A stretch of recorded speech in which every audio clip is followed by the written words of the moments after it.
Oke, baik. Bismillahirrahmanirrahim. Assalamualaikum warahmatullahi wabarakatuh. Saya akan mulai untuk klarifikasi hasil diskusi ya dari semua kelompok di fitokimia 2A. Jadi di sini saya berikan 3 soal yang berbeda, masing-masing dikerjakan oleh 2 kelompok. Yang pertama mengenai isolasi ya, alur isolasinya. Kemudian dengan penetapan kadar dengan KLT densitometri dan penetapan kadar dengan UV. Oke, kita mulai bahas satu-satu. Yang pertama metode isolasi. Jadi di sini kita menggunakan simplicianya itu Valeriana officinalis ya. Kemudian beratnya sebesar 100 gram. Kemudian dia dimaserasi ya, suspended dimaserasi dengan 70% etanol ya. Ini dengan keadaan seperti ini, suhu dan jamnya. Oke, kemudian jadi di sini trikinya sebetulnya ya, sampai pernyataan di sini itu sebetulnya ada 2 proses. Proses yang pertama, jadi ekstraknya itu ditambah dengan etanol 70% gitu. Nah kemudian kalau misalnya dibilang etanol 70%, berarti kan ada etanol, ada air ya, ada etanol, ada air. Kemudian dilakukan penguapan sehingga tinggal air gitu. Kenapa harus seperti ini? Etanol 70% itu fungsinya untuk menambah kepolaran. Jadi semua senyawa yang polar itu nanti akan mudah terekstraksi ya, karena etanol juga punya kemampuan untuk menarik senyawa-senyawa semipolar dan nonpolar ya sedikit. Jadi hampir semua senyawa itu cukup banyak yang tertarik dengan etanol gitu. Nah, tapi air tetap diperlukan di sini karena seperti yang kita tahu flavonoid itu banyak terdapat dalam bentuk glikosida. Jadi akan lebih banyak terlarut di dalam air gitu ya. Jadi setelah dilakukan dilakukan maserasi ya. Maserasi dengan etanol 70%, kemudian diuapkan hingga tinggal airnya. Nah, air di sini akan dilakukan partisi dengan penambahan heksan. Ya. Sampai di sini. Oh sorry, bukan heksan. PE ya, petroleum ether. Yang ini. Jadi ditambah PE, kemudian di sini berarti ada 2 lapisan ya, air dan PE. Nah, bagian PE-nya itu nanti dibuang. Karena nanti di sini hanya untuk membuang senyawa-senyawa yang sangat nonpolar ya. Senyawa nonpolar yang nanti mengganggu proses fraksinasi selanjutnya gitu. Jadi yang diambil adalah bagian airnya. Oke. Kemudian nah, saya tuliskan ulang di sini adalah airnya. Kemudian fase air itu tadi ya dilakukan dicuci dengan PE 3 kali. Kemudian dievaporasi. Nah, kemudian nanti ada amil alkohol ya. Oke, jadi air di sini kemudian ditambah dengan amil alkohol. Jadi di sini nanti ada 2 lapisan, ada lapisan air dan ada amil alkohol. Oke. Kemudian ini sistemnya. Silika gel ya, di-pack dengan kloroform. Kemudian elusinya dengan 20% metanol dalam kloroform ya. 0,4 mg per gram dari serbuk valeriana gitu ya. Dan ini selanjutnya dilakukan analisa lebih jauh untuk penentuan strukturnya gitu. Oke, jadi di sini ada beberapa caranya unik ya. Jadi tidak langsung tidak hanya menggunakan etanol sekali saja, tetapi dilakukan fraksinasi berkali-kali gitu. Karena nanti akan lebih spesifik mengambil flavonoidnya gitu ya. Jadi tadi menggunakan air, menggunakan etanol dulu ya, kemudian diambil fraksi airnya, kemudian diambil dengan amil alkohol, kemudian nanti fase alkoholnya juga alkoholnya bisa diambil juga. Oke, lanjut. Saya coba lihat jawaban kelompok 1.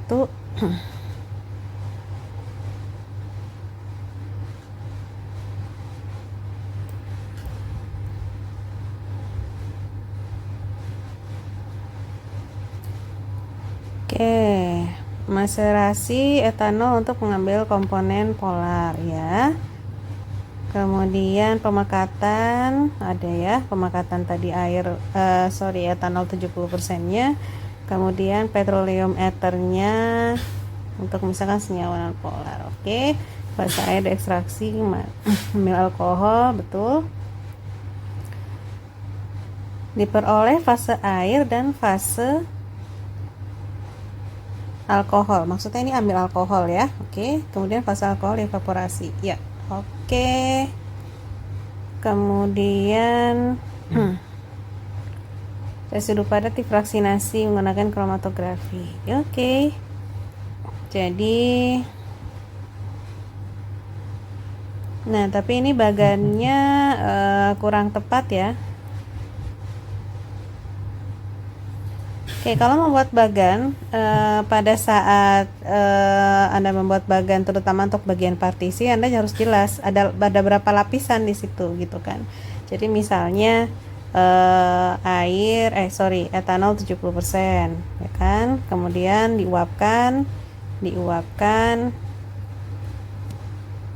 diuap, kemudian artinya dia menjadi air ya kan, fase air. Nah, ketika ini kan air dilakukan penambahan PE. Nah, di sini ada 2 lapisan gitu ya. Nah, ini kan jelas karena ketika partisi pembuatan bagan menjadi penting supaya kita tahu apa yang terjadi di sistem partisi itu gitu. Ada berapa larutan, mana yang diambil, itu kelihatan jelas.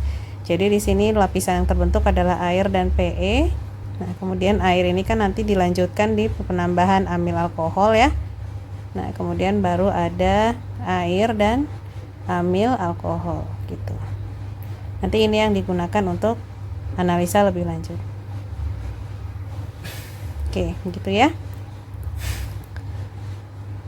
Oke. Purifikasi dan ekstraksi ini. Oke, ini adalah hasil elusidasi strukturnya. Oke, coba kita lihat jawaban yang kelompok 2.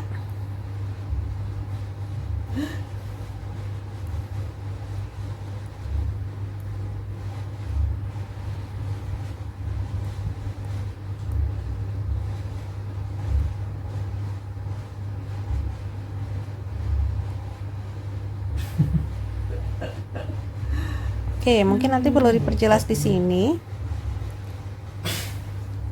Karena di sini artinya etanolnya sudah menguap. Jadi ada air di sini ya.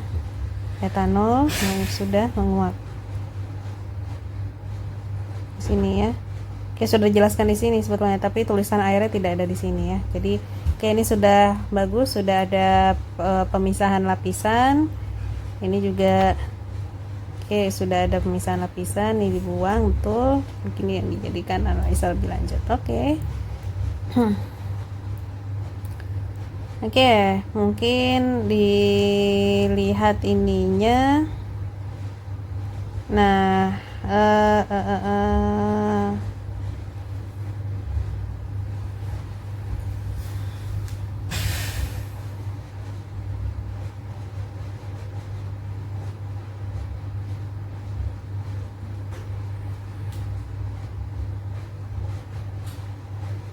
Oke, saya rasa cukup lengkap ya, sesuai dengan penjabaran dari soalnya, tapi mungkin bisa ditambahkan bagaimana kira-kira cara vaksinasinya.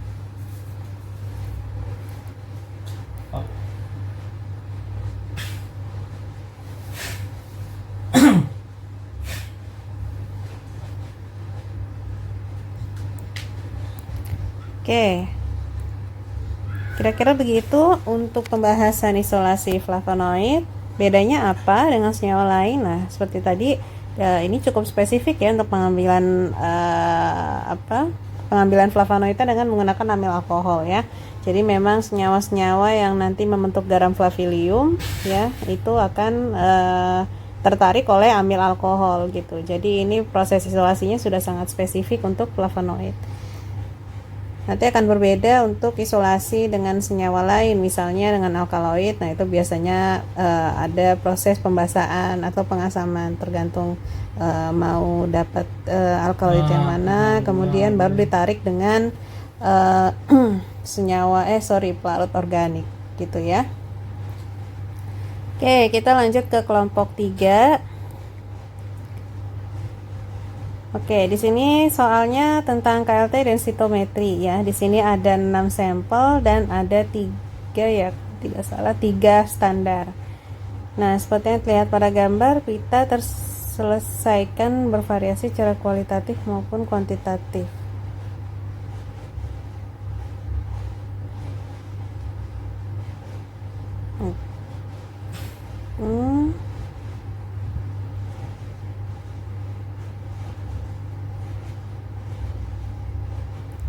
Dengan membandingkan nilai RF, spektrum UV, dan warna yang ditampilkan oleh mereka. Jadi kalau nggak salah saya kan gambarnya pakai kurva ya, tahu dari mana dia ada? Tapi mungkin di keterangan gambarnya ya. Oke, mungkin coba nanti dicek. Oke, kemudian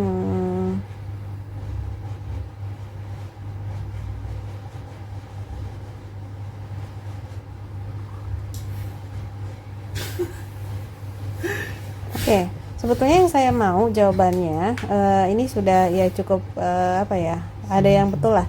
Tapi sebetulnya yang saya mau jawabannya itu bagaimana caranya Anda merepresentasikan data yang ada di situ ya. Jadi sebetulnya saya mau kalau misalnya ada pertanyaan seperti itu, setidaknya Anda ambil garis lurus gitu. Misalnya ini standar, kemudian ini sampelnya. Nah, gitu Anda convincing kita bagaimana cara penetapan kadarnya, yaitu dengan mengambil RF yang sama gitu kan ya. Nah, ini misalnya ini standarnya nih. Ini standar, ini sampel, ini sampel.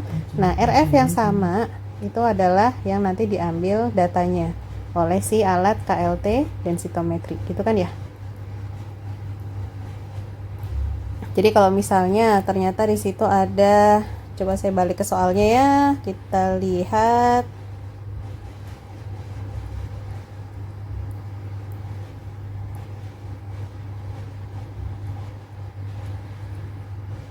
Oke, jadi misalnya ini standarnya kan ada 3, 1, 2, 3, ini, dan ini. Jadi bagaimana cara menentukan kadarnya? Yang pertama, kalau saya mau menentukan kadar yang EG-LAC, itu berarti saya tarik garis lurus RF di sini.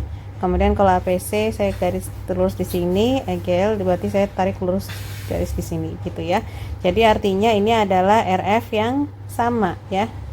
Ini adalah RF-nya, ini RF untuk EG-LAC, ini RF untuk APC, ini RF untuk EGL ya.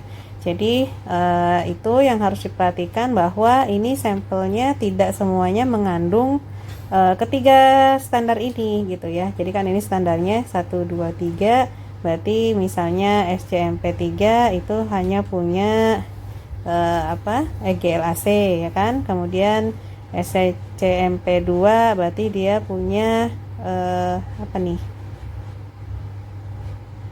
APC ya, APC. Kemudian yang ini dia punya banyak, ternyata dia punya tiga-tiganya ya. Jadi punya 1 EGL, kemudian APC, kemudian EGLAC gitu ya. Jadi sebetulnya itu yang mau ada di jawaban pada saat Anda menentukan kadar di KLT densitometri. Nah, selanjutnya apa? Anda kan lakukan kurva kalibrasi gitu, seperti yang Anda lakukan di praktikum.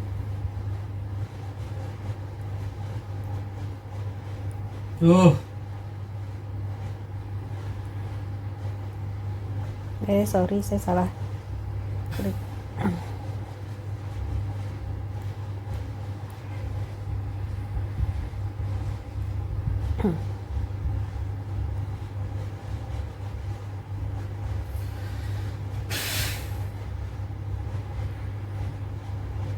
Oke. Oke, ini sudah umum ya. Bagaimana cara preparasi untuk KLT densitometri. Menentukan kadar dengan melihat nilai konsentrasi serta luas puncak yang muncul. Tapi mungkin bisa di elaborate lagi ya, bisa dijelaskan lebih rinci bagaimana caranya melakukan itu. Oke. Kelompok selanjutnya dengan soal yang sama.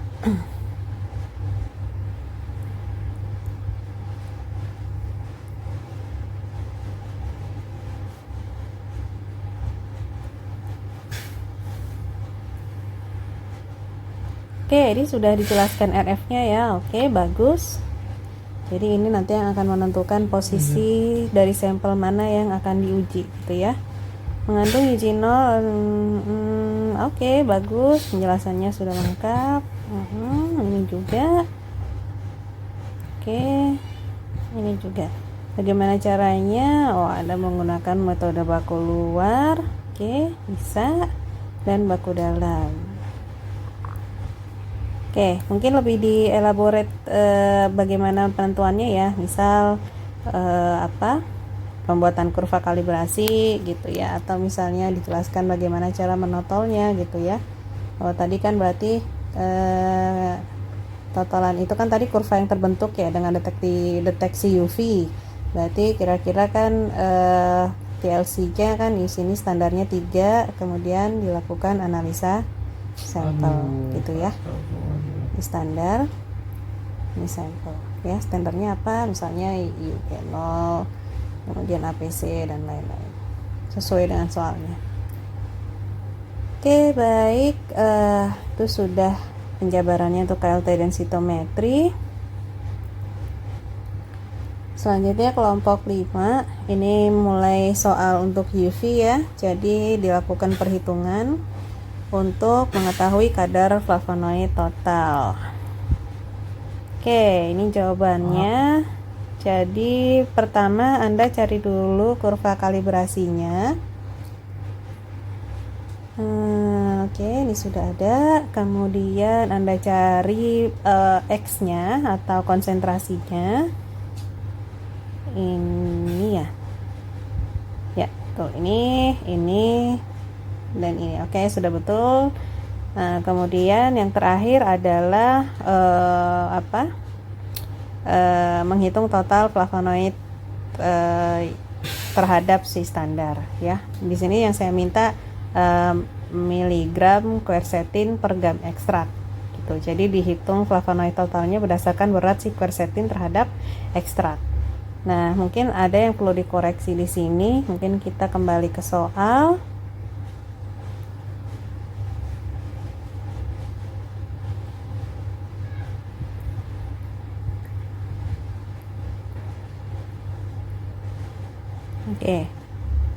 Oke, di sini sudah dijawab ya. Tadi sudah dapat kurva kalibrasinya. Kemudian ini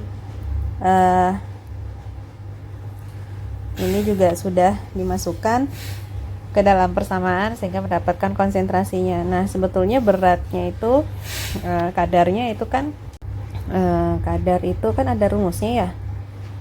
Konsentrasi kali faktor pengenceran kali volume per berat kali 1000. Oke. Nah, cuman kita lihat lagi bagaimana cara preparasi si sampel ini gitu. Di sini dia bilang ditimbang 15 mg ekstrak larutkan dalam 10 ml etanol. Ini kan artinya larutan induknya. Kemudian baru dipipet 1 ml ya. Kemudian ditambahkan 1 ml larutan HCl3 dan 1 ml kalium asetat. Oke, artinya di sini kita bisa hitung kadarnya.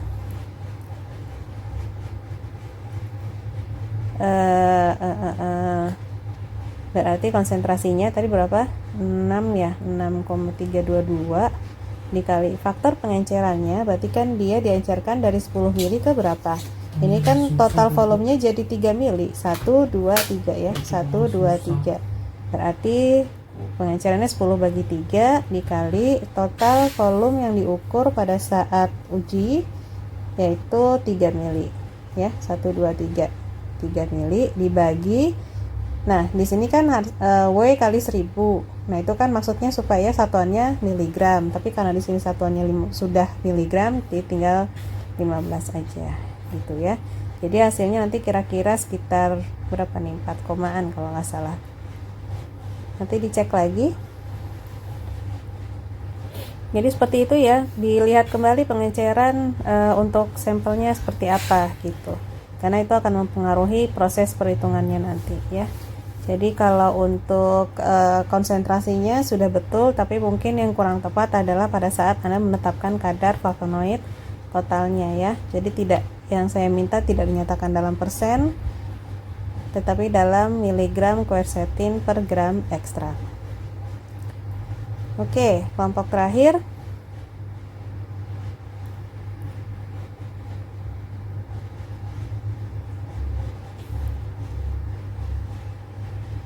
Oke, di sini sudah ada kurva kalibrasinya.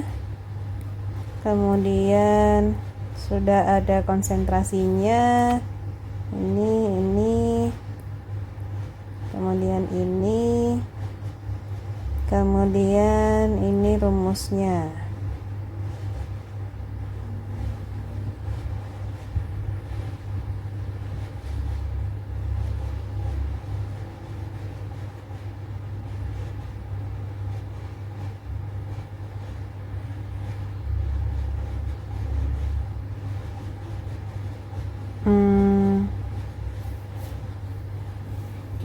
Ini tidak ada faktor pengencerannya ya.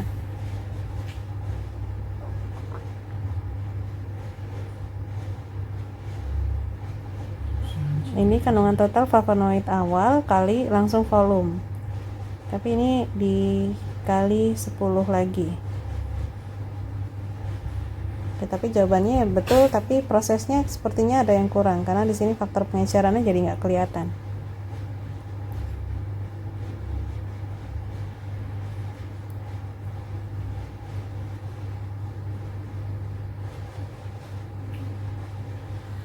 Ya, oke. Coba dicek lagi ya untuk kelompok 6, mungkin bisa klarifikasi kenapa ini bisa ada 10, ada 10.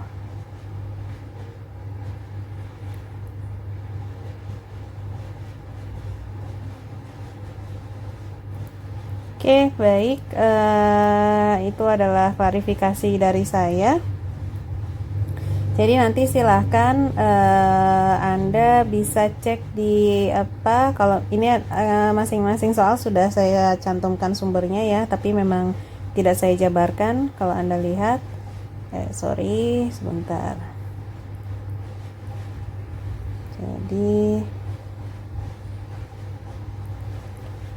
ya, misalnya di sini ada sumber 1, kemudian ini sumber 2, ini sumber 3. Jadi kalau misalnya Anda mau baca lebih lanjut, soal ini memang saya ambil dari jurnal ya. Saya ambil jurnalnya, kemudian saya buat soal.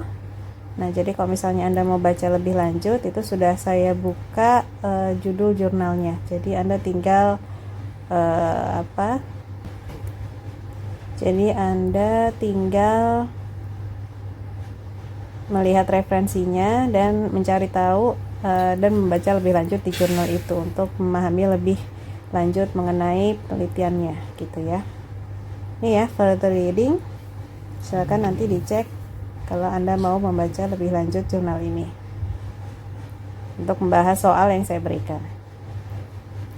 Oke, baik, terima kasih. Sekian klarifikasi dari saya. Apabila ada yang masih kurang jelas atau yang ada yang mau bertanya, silahkan komen atau diajukan pada saat kuliah selanjutnya. Terima kasih. Assalamualaikum warahmatullahi wabarakatuh.